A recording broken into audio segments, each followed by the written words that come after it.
Okay. Um, I'm sorry, I'm just a little distracted at the moment because Pooh Bear is guarding the deck. Okay. And I would like to say before anyone else says it, that because most people know I am responsible for making those intros. I may have Florida on the mind because I'm not there yet. So you may have picked up on that because I was watching that going, oh, it's there. Come on, Pooh, let's go. Soon. Soon. Okay. All right. So, Wait, we decided what we were talking about. yeah, we digress a little bit. We eventually get to the point. It's even in the intro. We But- digress. It spins and does the things. Yeah, but Angie came in hot. She's like, "This is what we're going to discuss tonight." All right. So, Angie, what would you like to discuss today? Okay.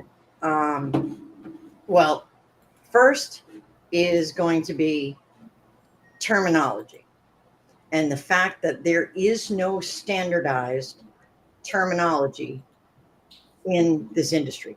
You want to start with that? You want to start with that for a half-hour show and make my head fucking explode? Oh, wow. Right off the bat. Jesus.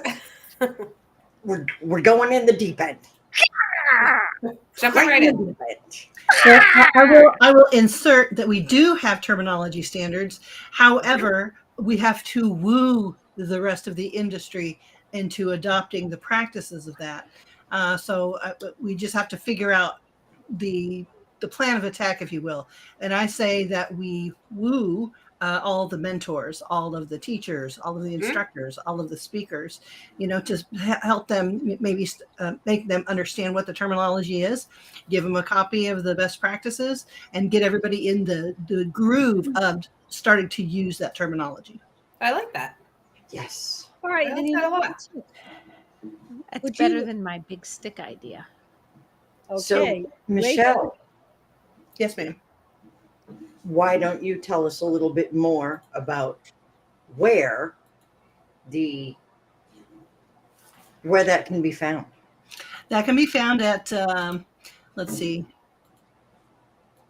I am ND so bad. So it's the first letter of the Master Council of Best Practice. So it is Master Council of Best Practices.com. MCBP.com is where you will find the entire best practices booklet. It is in digital form. We are working to get it into a book form that you can purchase at the lowest available cost so that you may disseminate it to clients, to colleagues, to whoever wants that. It keeps changing. MCBP.com. No, I'm getting something about mortgages. Yeah. Yeah, I'm getting lowest car So insurance. it's MG. It's MG. Master Groomer. Oh, MG. Go on. Yes. MGCBP.com. CBP.com. The voice of the groomer. Yes.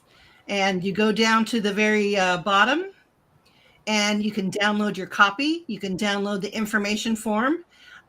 You can also, when you become a member, if you click members at the very top, all of the members who are a part of the council are listed with their salons, with how you get a hold of them, if they have any certifications, so that you can talk to one in your area if possible.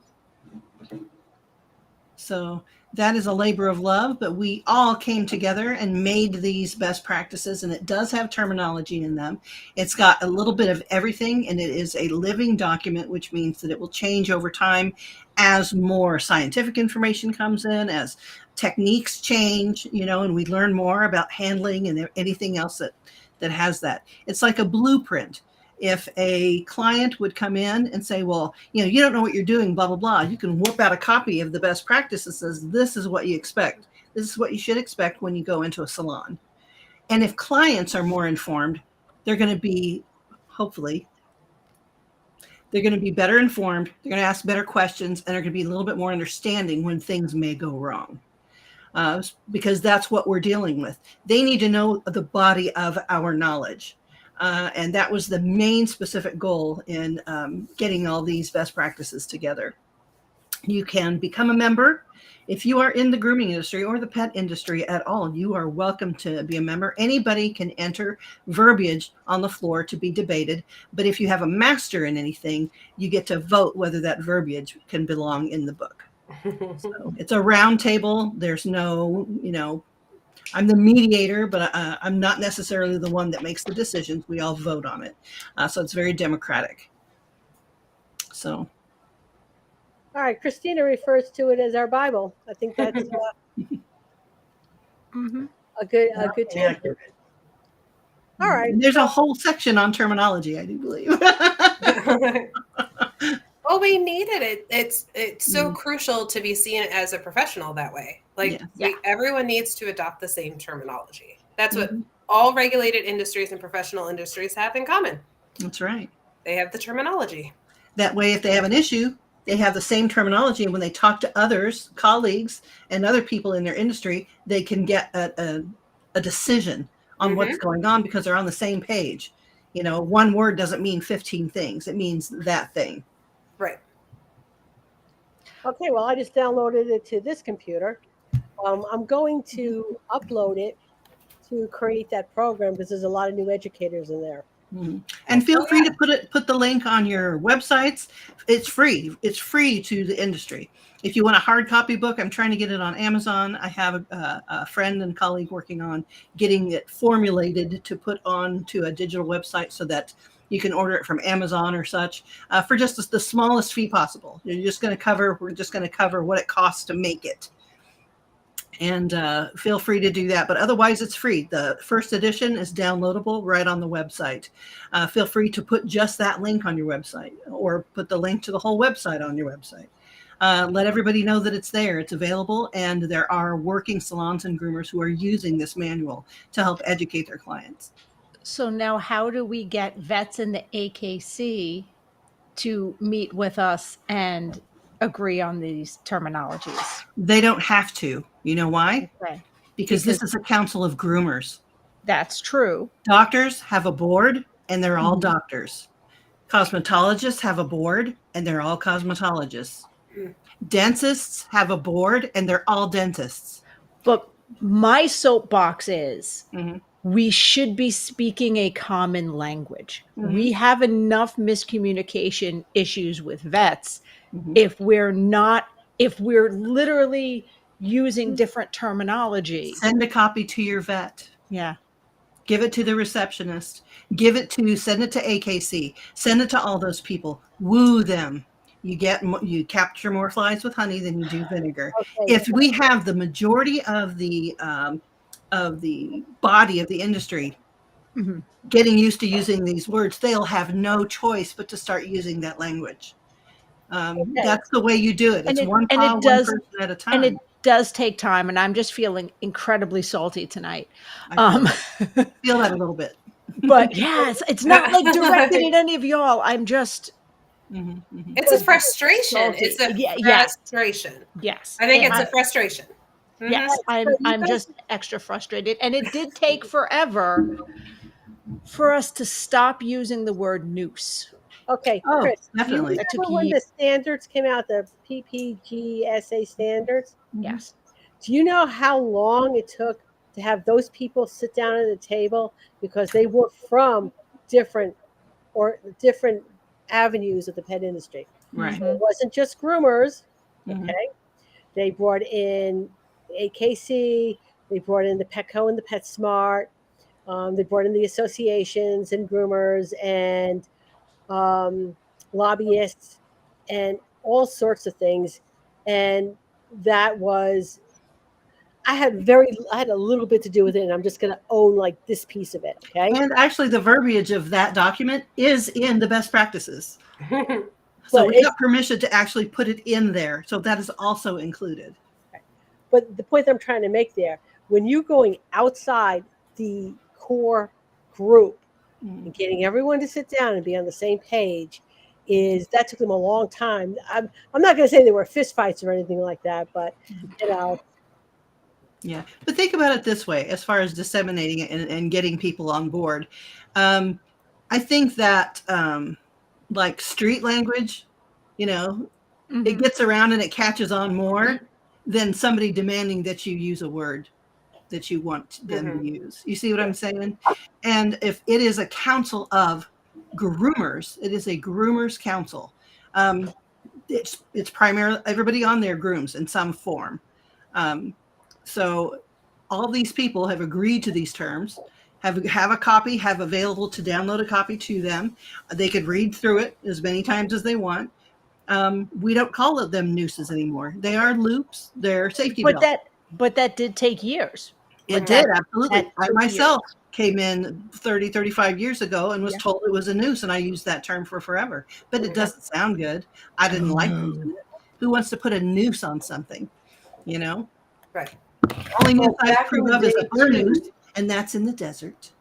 Back in the day, too, when the first salon that I started at, all of the nooses were self-tightening. Yes. So Yeah. in reality, So they were kind of nooses. They were noosy, right? they were nooses. Yeah. Now we have a much more efficient and effective method with a loop. Because it's just many of them have a quick release, quick release, which is what we recommend. The quick draw snap. I just covered that in my safety equipment class on Sunday.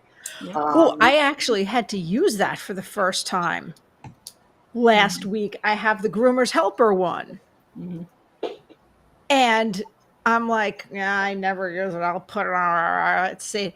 I had like a black Russian terrier be like, I'm like, oh, boom. Yep.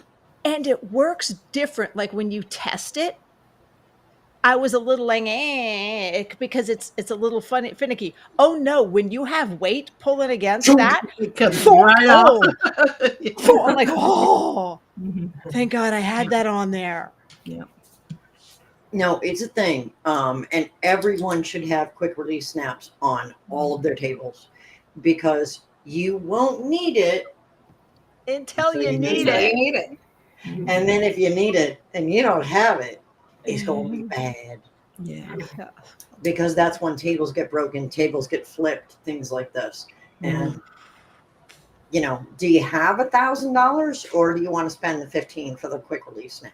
Okay, I actually, this digression, I actually had a discussion back in the day with Hanvey regarding this because I had a dog on the lip system, and the dog freaked out, and the piece of metal. Whoop, Mary's gone. Running away. Well, but the piece of metal broke instead of my table. They built in a breaking point, so it was like $50-$75 for that other set instead of over $1,000 for a whole new table. Right. So yeah. But that was, I don't know that there were any really good quick release things back in the day. Well, there were, because here's the secret. Okay, because I didn't know the secret. We've been using them on horses for a really long time. That's right. Really, really long time. Because they're really strong. I had quick releases on my table before there were quick releases in the industry, because having worked with horses and grooming the giant breeds, I'm like, it's a pony. It's a pony. I'm grooming a pony. So because I was grooming a pony on a folding table, because at the time that's what there was. That sounds unreasonable. I went to the top store. But and City I got Girl, myself a quick release snap. And I could just go, bink. But City Girl, who could probably count on Definitely both hands, maybe one hand, the amount of times I've touched a horse.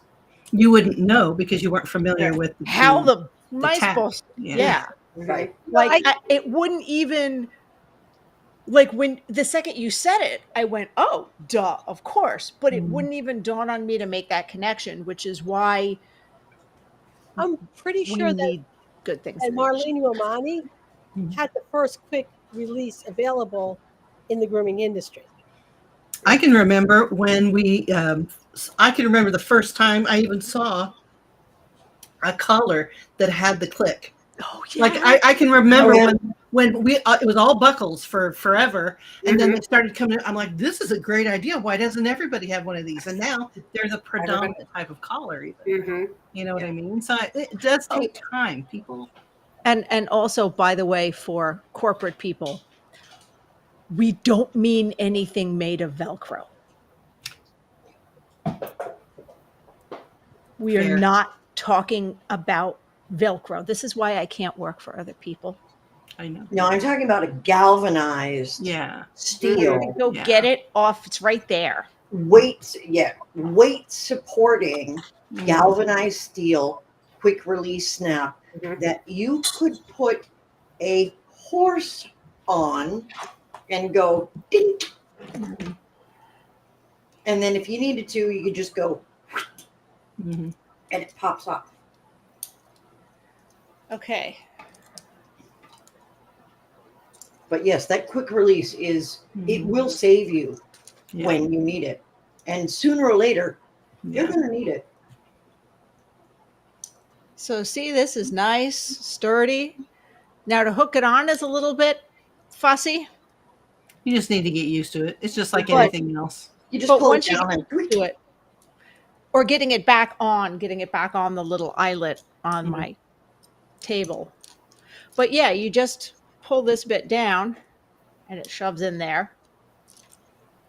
But yeah, once you put any kind of weight on it, like to get it off, it was super quick because I had pulled on one hand and I pulled this down and it just went chunk. Flips up. Yeah. You see that? That's so when you're dealing with a horse, you don't lose an arm. Right. And then you pull it down. And Michelle's over there going, because if you have to fuss with a snap and you're dealing with a horse that is bucking and kicking, you're going to... Or even a Black Russian Terrier. I mean, let's be honest. Right? Yeah. St. Bernard, a Bernese Mountain Dog, something that gets spooked for whatever reason. You get your hand in there, you got a broken wrist, possibly a broken forearm, possibly a concussion because you're on the floor with your head smacked against the concrete. Like, they're important to have. Yeah. Okay. PetSmart story? I was a bather. I was in the back in the bathing bunker and I had a St. Bernard on the table. And the St. Bernard really didn't want its nails done. And thank heavens, this is not the one that bit my boob. This was a sweet one who just struggled. And table did go up and down, but it wasn't like the most expensive table. And it wasn't the lip system, but it had the bars. So I had the dog hooked up both ways. Like I had something around it hooked around the neck and around the hips to kind of try to keep it steady. It busted off, both of them. Got off the table. The table was really low. Bust through the door, the swinging door to the front, with the bars just attached to it. Just attached to it. And it happened to be one of those days where people's cable were out. Because if you've ever worked in the fishbowl at corporate, you know what I mean. There's some days nobody's watching, and other days you're like, is cable out in town? Because there's like 5 people outside. Like, whoa. I'm come chasing the dog. I happen to glance up, and there's like 4 people going, and all of them are frozen. None of them help. None of them guard the door. I hear you. No, customers on the other side of the glass. Like, Yes. Yeah. But yeah, nobody. Yeah. Yeah. Yeah, I get that. Yeah. So quick release. Mm. I don't even know what would have happened. It happened so fast. And he just ripped it off the table. I'm like, okay. Yeah, I know Anyway. what happens. Plumbing can be ripped out of the wall. Glass can be broken because they jump through it like a deer. Like Yeah. I've seen so much. I can't. My Oh, brain, no. it hurts. Safety is so important, Yeah. and I cannot stress that enough. You know, your equipment saves you so much in tears, agony, money, frustration, the ability to get another job. You know what I mean? And, All the and things. also maybe don't have the fairly new bather doing that by themselves. No. No. Love your bather, support your bather, but absolutely have somebody there to watch your Right. bather and to assist Help her or them. him Help. if they Yes. need. Okay, Yes. so we're gonna keep moving this along. Okay. Okay. So Angie, contact time. Okay. Oh. She's ready. Now, here's the thing. Those of you that know me know one of my soapbox issues is salon sanitation. Very particular. Mary and Chris have both been in my salon. So they know I'm not just preaching without doing it. They've been in there. And I've had a number of groomers over the years come in and go, it's so clean. How is it so clean? Because You this clean is it. one of my soapbox issues. So if I'm not practicing what I preach, then it's all just shenanigans. So I have seen yet another post of people cleaning their tools with a quick spray of alcohol. Here's the problem. Alcohol has a contact time of 10, 10, 10, 10, 10. Whole minute. As the arm goes anymore. 10, 10, 10 minutes. Not 10 seconds, 10 minutes. Alcohol cannot stay on a material unless it's submerged for 10 minutes. It evaporates. So you've got an evaporative time of approximately 1.5 minutes. If that. Depending If on that- what alcohol you're using. If that. So And you're how talking much you put. Yeah. soaking it at best, maximum evaporative time of 1.5 minutes. 1.5 minutes is a lot smaller than 10 Sure. minutes. It's okay, we use this as a half because that one's like messed up. So 1.5. This is half of a finger left, as opposed to 10. These are very different things. Alcohol sprayed on your stuff is not a disinfectant unless you are submerging it. And I know everybody's going to say, when I was a vet tech, we soaked the tools in alcohol before we put them in the autoclave. Exactly. Yeah, soaked. You For how long? They soaked in the alcohol for at least 10 minutes before you put them in the autoclave. And I'm going to interject. I've been in a lot of veterinary offices, and I've been the one responsible for cleaning all the flesh off of them. And I'm here to tell you, a lot of them don't even do that. So just don't. Which is why antibiotics are common with so many of the surgeries. The vet hospital that I worked in. She said flesh off them. What else is it? What Right? else do you call that? Terminology, ma'am. Yeah. I was just not expecting it as I was taking a sip of ice tea. Yeah. And also, and to add to your point though, if you do soak your equipment in alcohol for 10 minutes, it also will start to rust them. Oh yeah, it'll Because alcohol destroy has your water in it. You just Right. can't spray it with alcohol. Even Right, 90% because- has water, 10%.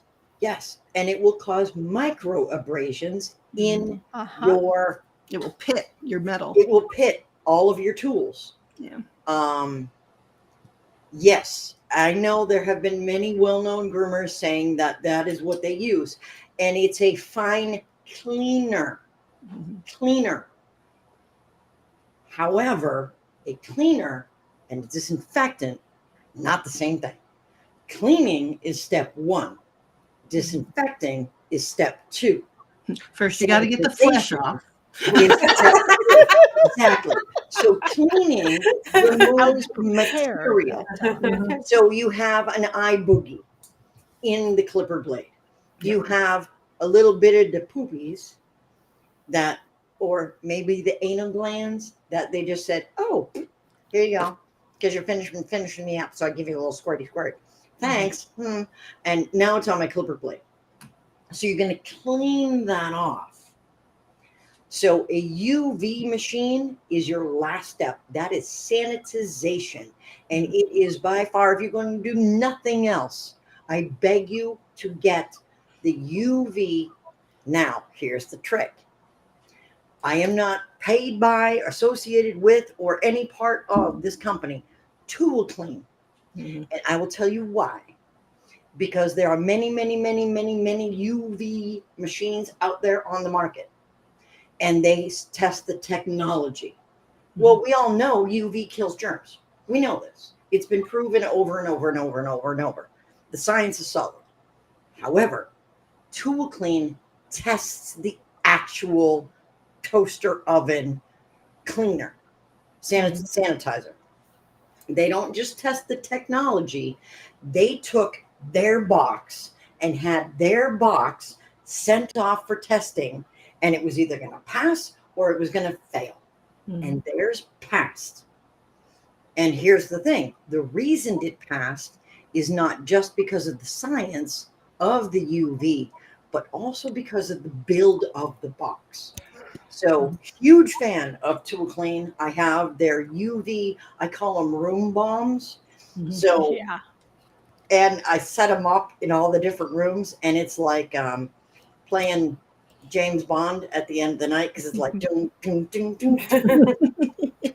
So da-da-da, and you hit the button, and you have 60 seconds to run to the next room bomb and go da-da-da, set that one off, and then run to the next one and set that one off. And by the time you get out the door, you're like running for the door. It's gonna blow. And you get out the door and you shut the door, and the whole salon goes boom, boom. And so that UV will only get what it can touch. Can shine on, basically. Yeah. You're not getting anything that's in the shadows.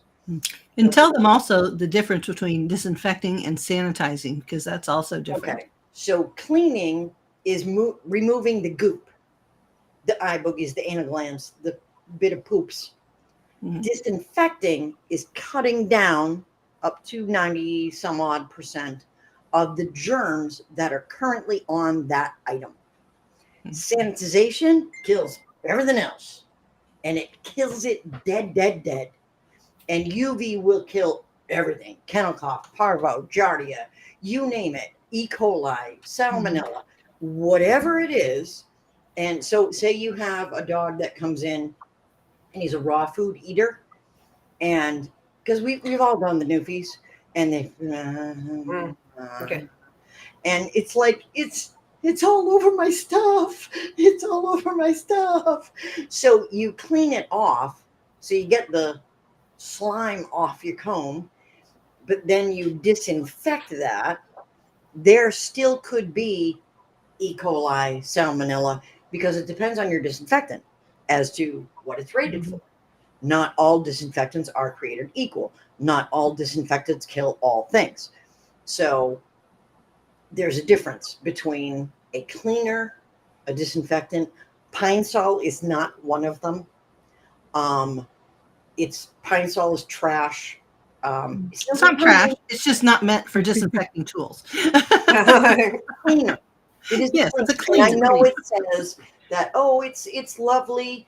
And Karina and I actually had a long long discussion about that, about our frustrations with, oh, I use Fabuloso, and we're both like, ooh, nervous to.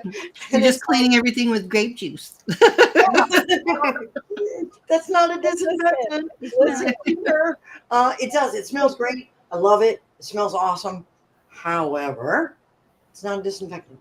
listen, Fabuloso had to put something on the label stating they're not juice. Okay? Ah, What? They're not juice. wow. Because people were drinking it thinking it was juice. Oh my god. Smells so good. And I'll tell you, using the method of spraying alcohol on your tools for 30 sad. seconds is the equivalent of having a big old plate of spaghetti and then scraping it in the trash and then putting it up for the next meal.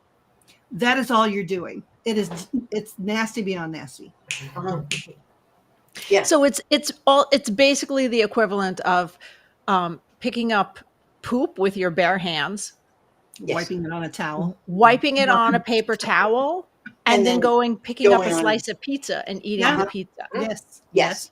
Now the peroxide cleaner is very good, but they have yet to prove that it will kill Giardia. Mm. So it kills kennel cough, kills rabies and parvo and everything else.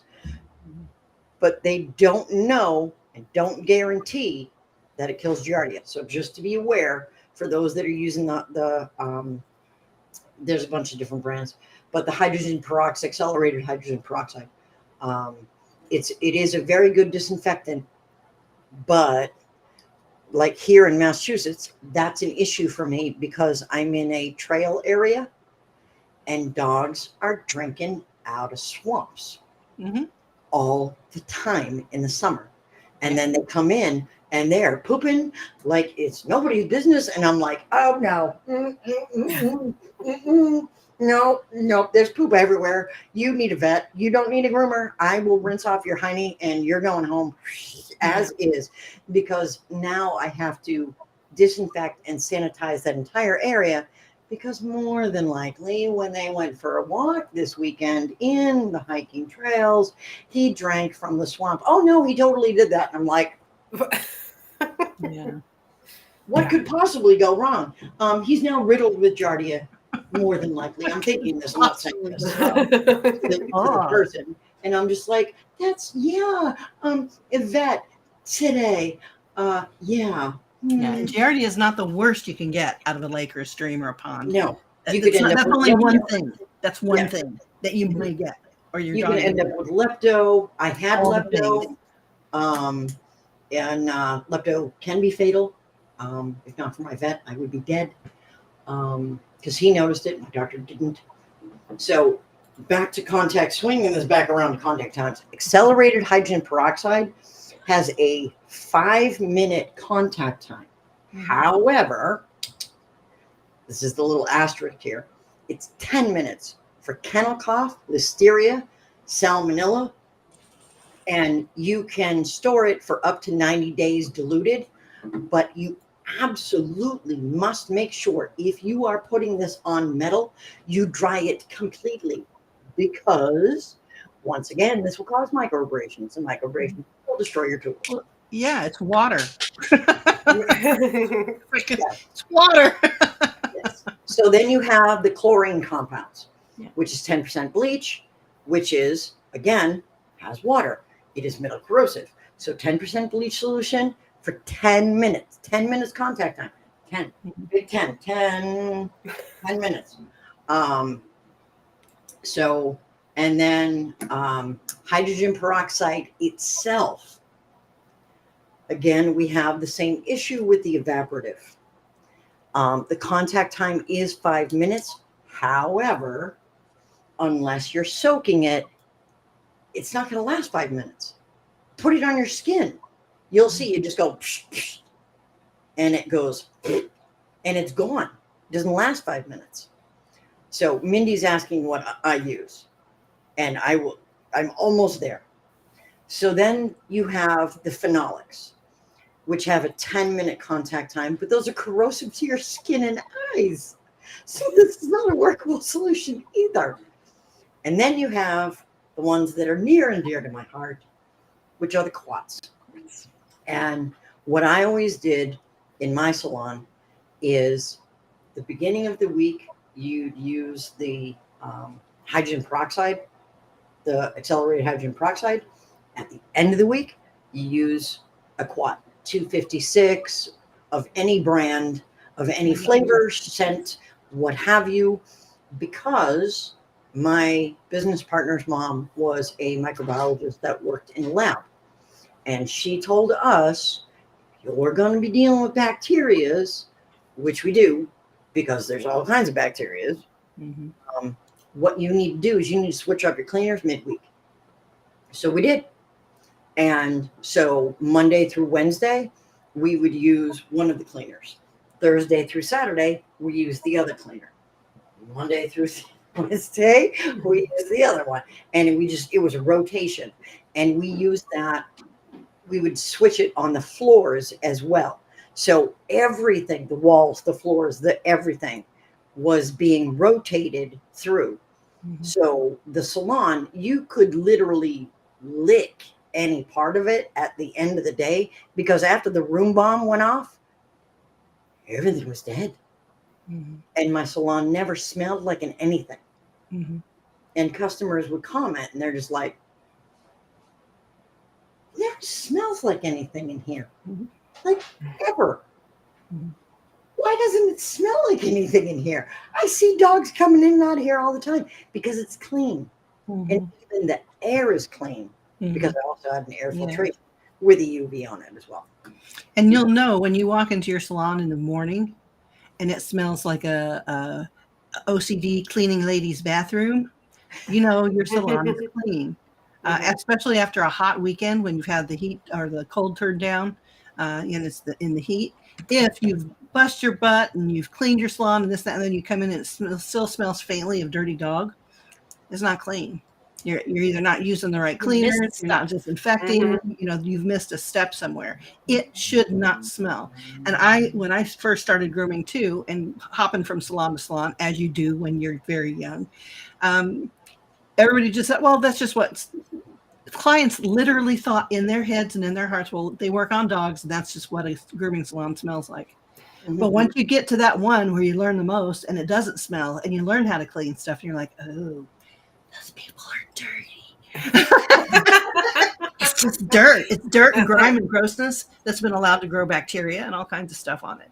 I've had so many customers go somewhere else because we are the most expensive in the area, hands down. And they'll go somewhere else because, well, they're $10 cheaper or they're $20 cheaper. And then they call back and they're like, can I know I canceled that last appointment. Is my other appointment, because my people always book for the year. My next appointment's still good, right? And it's like, yeah. Well, that depends on what they told you when they canceled that last appointment. It was always just, I have to cancel this appointment. Okay. And you goes, but it's going to be $5 on top of what you were paying. Sorry. We had a price increase last week. And so then there would be the discussion of, it might take a while for that to grow out before I can fix this, right? So there was that discussion. And they're like, I went in and it smelled so bad in there. All I could smell was like old pee. And I'm like, yeah. And they're like, it doesn't smell like that in here. Yeah, if you've ever done any outreach to local or people that are close to you, one was so bad that the ammonia burned my lungs. I could only stand there for about 2 minutes, and I was like, okay, here's our stuff. And we're going out the door to breathe, to live. When I was first teaching pet first aid, I was going around to the area shops, and I go into one shop, and proudly on it, it said CMG, Certified Master Groomer, right in the lettering on the window. And I walk in, and first of all, the floor was rug.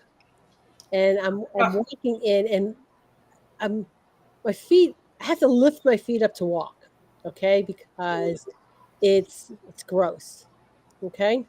And then sort of like turn around the corner to where everybody's at. And we're like, I'm teaching pet first aid. I'm just going to leave a flyer here. And they're like, well, we're certified master groomers here. Are you? And one of the kids was in, I swear to you, a dirty crate. He was just hanging out in the dirty crate. I was like, I got out of there and I wanted to go home and like bleach myself. I took a class with Mary at a salon, and I went in, and the smell of urine burned my eyes and my nose so bad. Now, I was taking my assistant Angie out for her birthday after the class. I'm like, I will meet you at the restaurant. I'm going to come right from class. It'll be great. And I wore nice clothes because I was going to the class, and I'm like, perfect. I can just go right from there. I called her on 495 with all 4 of my windows down, and I'm like, I'm going to be late. I have to go home and burn my clothes and bathe because all I can smell is urine. And then it gets in your nose. Worst. You live with it for the next 3 days until your nose recovers. Yeah, I literally couldn't stay in there for more than 15 minutes. I was just like, my brain hurts. One of my clients, her best friend was a groomer in town. Okay. And she pulls me to the side. She goes, she'll never touch my dogs. Have you ever been in her place? It's gross. And that was her friend. That was her best friend. Wow. Was she really a friend though? But not saying, honey, let me help you clean this up or something. Okay. Devil's advocate for the friend. I've been in similar situations and I've tried. And I've tried and I've made suggestions and I've helped clean and it didn't stick. Yeah. Well, you have to understand that's the legacy that we're coming from. It's been considered a quote unquote fly by night profession for so long, and only through recent years, through the efforts of people like Sally Liddick and Gwen and all the people that came before us, that's when they said, you know what, enough is enough. This is ridiculous. Dorothy Wallen, you know what I mean? It shouldn't be that way. It doesn't have to be that way. Do you know the first salon sanitation class was taught by me at a Barclay show? Yep. I did not know that. Yeah. Yeah. I mean, now it's commonplace. But that's the whole thing that you're saying. We have to make those changes. We have to insist, hey, listen, I want to teach this class. And, I don't hold their heads underwater or anything and say, you will let me teach this class. But, hey, I like to teach this class. Don't be afraid to approach trade show directors and say, hey, I'd like to teach this. Okay. And also, when you're going to a trade show, take the class from someone knowledgeable. Karina's salon sanitation class is a thing of beauty. I mean, literally, it is Michelangelo's David. Do you know why I stopped offering to teach salon sanitation at shows? Was because the Karina's class was so good. Yeah. What was the point? But you have to understand, to address Chris's earlier issues, it does take time. And imagine what it was before. Now look at what it is now. All the things we have to offer that we never had, even 10 years ago, which really isn't that long ago. But I mean, we've made some really big strides in this industry, and that I'm so proud of us. I'm proud of all of us. We're collectively changing the tune of this industry. And one by one, people will start to gather the terminology. They will do all the things that they should be doing. And it will be like cream rising to the top. And clients especially, which really are the people that run this industry. They're the ones that pay us. They're the ones that, move the engine forward. They will understand our terminology. And everything in between, everything that they need to know will be known. It just takes time and it takes perseverance. It does. And eventually it will become the norm. And eventually, because of Karina, because of me, because of Mary, because enough of us are out there pushing and pushing and pushing, that things will change. And you won't have someone giving misinformation during a class. Or it'll get corrected. Well, and we're Or on have the people cusp. stand up in class that I taught way back when, and they're like, "Oh, that's not right. That's not right at all." It's kind of embarrassing, but it does happen, and it will happen more often. Yep. You know, now a lot of people come out of those classes and they question what they just learned. They're like, "Is that right?" Number one, it doesn't sound right, and they'll go to somebody that they trust or that they feel that they know, and it will get sorted out. It just is going to take a little bit of time. Yeah. But we're on the cusp. We're getting there. Like, there's this huge movement. Like, we can all feel it. I have a lot of people come up to me and say, you can feel it. There's just so many really cool things coming down the pipeline. And it's really awesome. So we're getting there. There's slow but steady progress. Right. Yep. Mm-hmm. Yeah. So, you know, and there are a number of people that are providing the proper information, and we just need more eyeballs on it. That's all. Mm-hmm. And yes, you should be, as a teaching professional, taking more classes than you're giving. And I do. I know everybody here does. What did we discuss before? Right before we, guys, you want to see what $50 looks like? It looks like one study. It looks like one article with the entire back page is just its citations. The citations is where the gold is. Yes, it is. Right? That's where that tells you where to go next. Exactly. That's I almost didn't print it out, and then I'm like, map. Here we go. So not only do you have that one, you have all of the others. I love citations. Bibliography is like my dream. But bio major, that was my thing in college, is that. And microbiology, while I'm not a specialist in it like Karina is, it was my favorite class. And a quick note, do not wear your shoes in your house, because I actually won a free pizza because during the lab in microbiology, they sent everybody out and said, okay, take these 2 swabs. Whoever grows the most goo in their petri dish wins the free pizza. So everybody's running all over the campus, and they're swabbing phones and things and stairwells. Shoe, right shoe. Oh, holy cow. I can't even imagine. Did the glass explode off of it? Like it? Oh, yeah. Yeah, it lifted the lid clean up. Yeah. And so it was like a dense little lilac bush in there, and both the right and the left. And he was like, what? He had to look in the envelope because we sealed them in the envelope so no one could take the idea. And he's like, what is this? And I was like, my shoes. Like, what the what? Now, keep in mind, at the time, I was riding horses. I was working as a groomer. So, and I was going to college. So, the things on those shoes were special. Oh, yeah.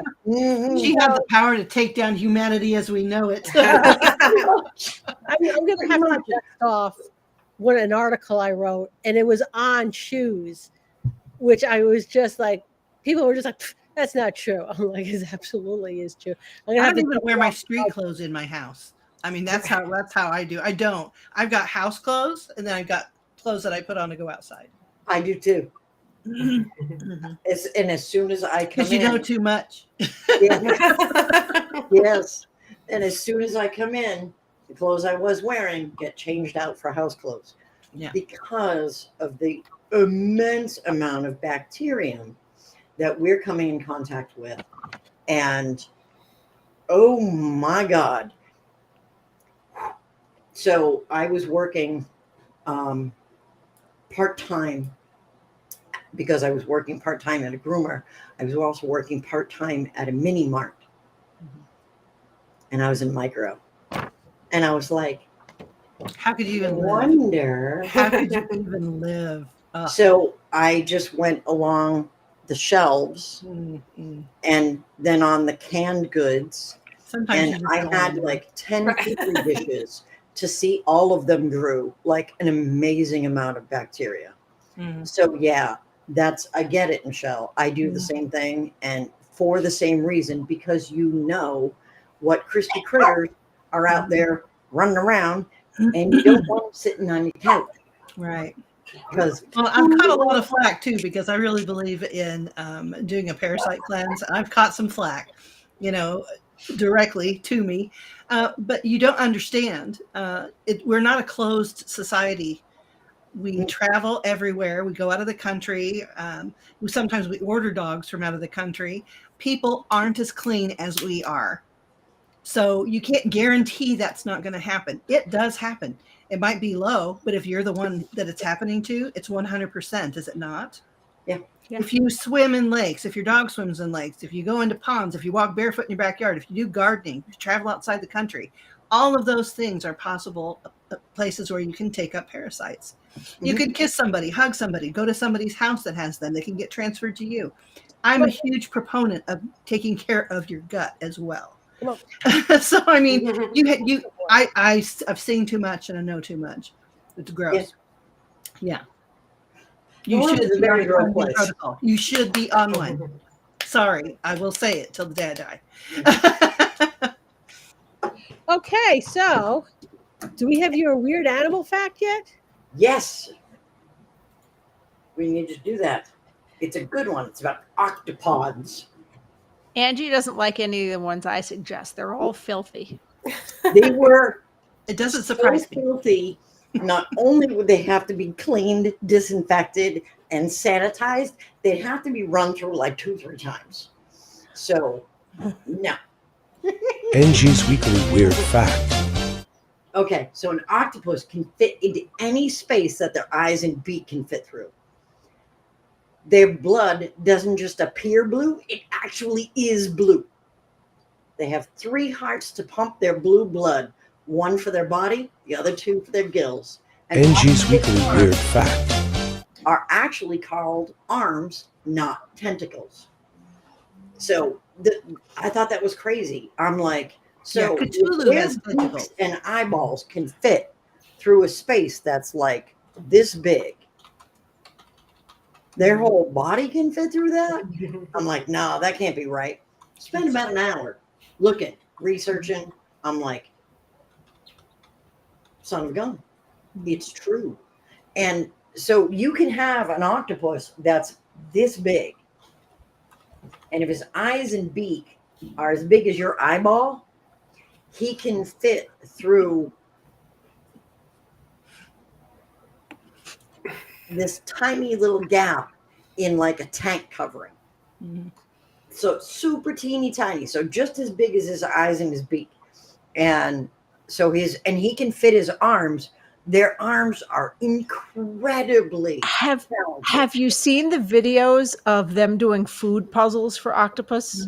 For people who have got that, they're fantastic. The best story in the whole wide world about octopuses is that at an aquarium, they couldn't figure out who the fish were just disappearing. Oh yes, across the way, like yes! It wasn't even adjacent. It was like across the thing. The octopus was getting out every night, going, stacking it up, and coming back and getting back in his own tank. Yeah, it's crazy. They're so smart, and a lot of people believe that they're extraterrestrial because they are so smart and so weird and so genetically different. And I have a serious question regarding your fun animal fact. So if octopus have literal blue blood, does that make them the royalty of the sea? No, that's chicken. That's Charlie.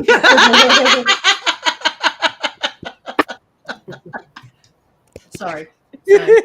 I'll show myself out. That's okay. Everyone's just grateful. They thought I was going to ask something else.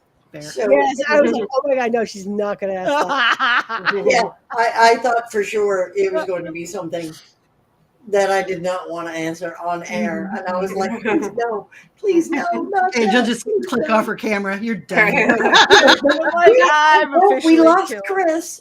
I've officially killed Angie. Uh, All right, so guys, we're up at an hour. We will be back next week. Again, if somebody has a specific topic, because if not, we're just going to see what Angie comes rolling in.